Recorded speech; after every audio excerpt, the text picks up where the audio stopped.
Hey Destiny Church, question for you.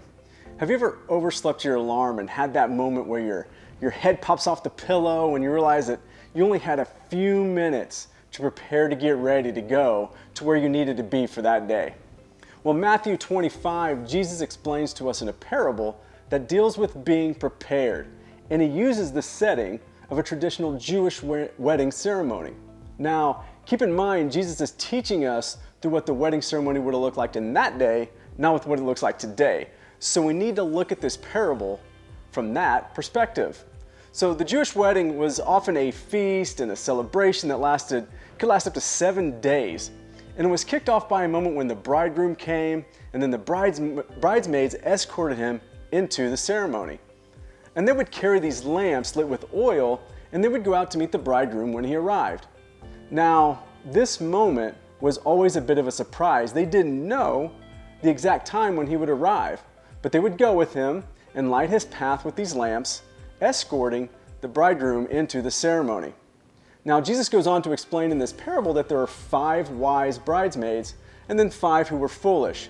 Now, the 5 who were wise brought extra oil for the lamps, and the 5 who were foolish, see, they didn't even bring enough oil for their lamps to even get through that day. So in the parable, we find in verse 5 that the bridegroom was delayed, and during this time, the bridesmaids grew drowsy and fell asleep. But at midnight, someone shouted, "Here comes the bridegroom!" And they all awakened. But the 5 foolish woke to find that they were not adequately prepared for this moment. Now keep in mind, this wasn't accidental. They willfully chose not to adequately prepare for this moment. And so they have to go to the 5 wise bridesmaids who had brought extra oil and tell them, "Hey, give us some of your oil." And so the wise bridesmaids then tell the foolish ones, "Look, we don't have enough for us and you and your lamps." So they tell them, "Look, you just need to go buy oil, go to the town, buy some oil, come back, and then you can join in the ceremony." So that's what they did. That's what the 5 foolish bridesmaids did. But when they returned, they found that the ceremony had already begun and the door was locked. They stood outside the door and they shouted, "Lord, Lord, let us in." But the bridegroom called back and said, "I'm sorry. I tell you the truth, I don't know you."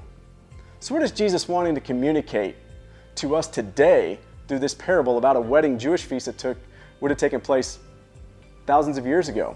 See, I believe number one, that Jesus is teaching us that our goal is, as followers of Jesus, is to be prepared with a constantly repentant heart.